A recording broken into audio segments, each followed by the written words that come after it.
Cuba se está convirtiendo lamentablemente en un pueblo fantasma.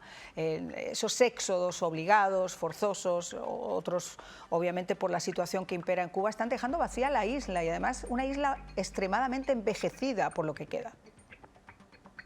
Lamentablemente el país se está disolviendo, la nación como tal se está disolviendo en todo término, el término social, político, económico. El país está devastado simplemente porque hay una casta de individuos que insisten en mantener el poder absoluto a toda costa, sin importarle nada.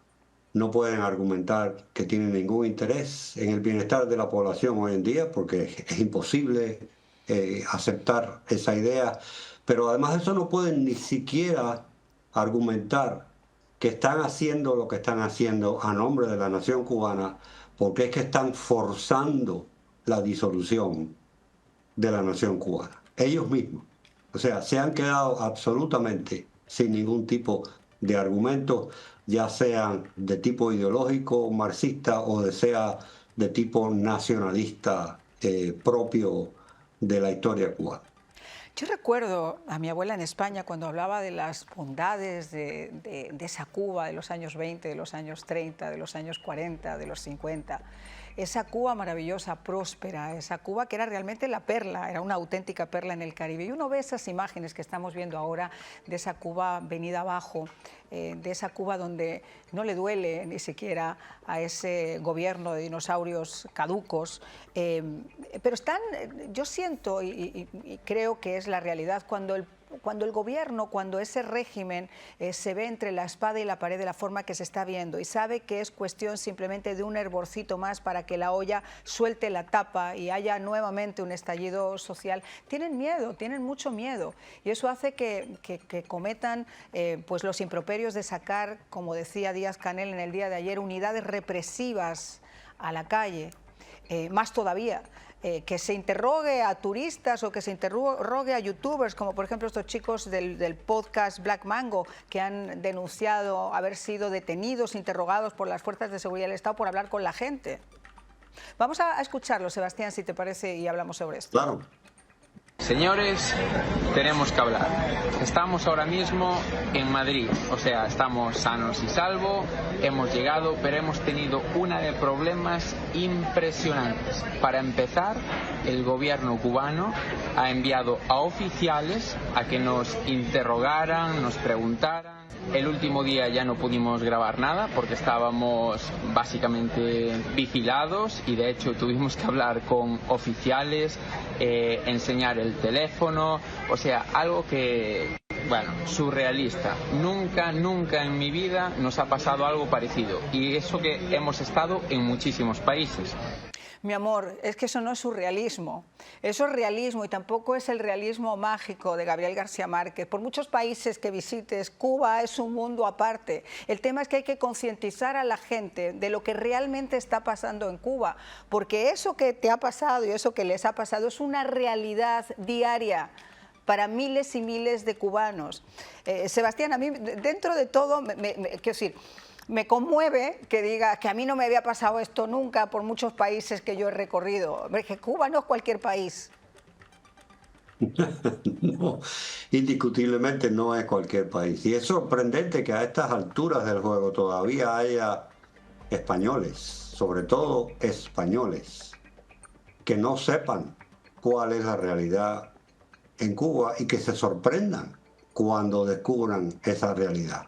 Me parece sorprendente, de nuevo, siendo España la nación más cercana a Cuba desde sus mismos orígenes y donde vive además de eso una cantidad bastante considerable de cubanos de manera permanente, y siguen llegando y van a seguir llegando, me temo, durante los próximos meses y años. ¿Tú sabes lo que ha pasado? Mira, después del foro de Sao Paulo se maquilló lo que era una reinvolución que antes se peleaba con Kalashnikov y con guerrillas, con votos Se maquillaron con elecciones libres en muchos países, ese comunismo, ese socialismo. Se utilizó la música, se utilizó a los poetas, se utilizó a la trova para salir a lugares como España y tratar de vender y extender esa idea maravillosa sobre ese socialismo, comunismo. Y eso ha perdurado, y ha perdurado además porque hay gobiernos corruptos como el que tenemos en España, gobiernos traidores como el que tenemos en España, con el traidor mayor que es el señor Zapatero, que es el lobista mayor de cuanto dictador hay sobre la faz de la tierra, que están haciendo ese lobby. Y entonces cuando tú tienes campañas de promoción del turismo en Cuba y de los hoteles cubanos en Cuba y te hablan de las bondades de las playas de Cuba, pero esa televisión cómplice y ese gobierno cómplice no explica a la gente cuáles son las realidades de Cuba, tienes este resultado.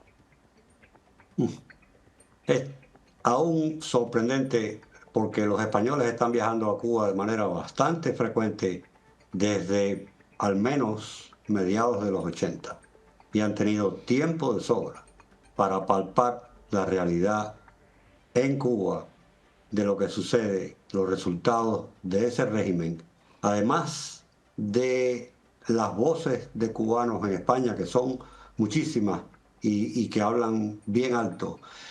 A mí me parece que hay un afán, sobre todo en Europa, de simplemente no querer ver la realidad. La política El de la paraíso avestruz. socialista es más importante mantener esa imagen del paraíso socialista que simplemente aceptar que el modelo es un desastre. Pues yo creo que el modelo ya lo estamos viviendo en carne propia. Yo creo que si había algún ingenuo que pensaba que solamente tiene que esperar 3 años atrás en España, 4 años atrás, 4 años y medio, 5 años atrás, para darse cuenta de lo que es realmente las bondades de ese régimen. Pero volviendo al tema, acabas de dar con un punto principal que es Europa. Yo creo que Europa es la gran pantalla, es la gran pantomima. Cuando tú hablas con gente como Hermann Tertsch y otros eurodiputados que sí muestran en Europa cuáles son las realidades de Cuba, ahí es donde comienza la política del avestruz, porque yo soy solidario contigo después del 11 de julio, pero el día 12 me interesan más los hotelitos que yo voy a construir allá que el dolor del pueblo cubano, y eso es una realidad. Es una realidad indiscutible y hay que tomar en cuenta que hay una vieja Europa, esos países que crearon la Unión Europea hace mucho tiempo, y hay una nueva Europa, aquellos países que se sumaron a la Unión Europea tras el colapso del comunismo en Europa Central y Europa del Este, que sí entiende muy bien lo que sucede en Cuba porque lo experimentaron ellos en carne propia y que han mantenido la antorcha encendida a favor de los cubanos. Es la vieja Europa la que insiste en que las cosas sigan como van. Don Francisco, esto es gigante. Univida Medical Centers tiene cada vez más servicios bajo un mismo techo. Así es, Javier. Univida Medical Center cubre todas las necesidades de sus pacientes. Son personas maravillosas que te hacen sentir con más vida, con más vitalidad, con deseos de seguir adelante. Llama ya y nuestras expertas operadoras te asesorarán en todos los beneficios que calificas. Porque la salud es vida. Univida. Llama ya. Qué bueno que no apareció el chacal. Hello everybody, people from United States y por el mundo entero. Quiero que tomen un segundo de su vida y se suscriban al canal de Univista TV. Información política y muchas ganas de reír. Right here, Univista TV. We're gonna make Univista TV great again.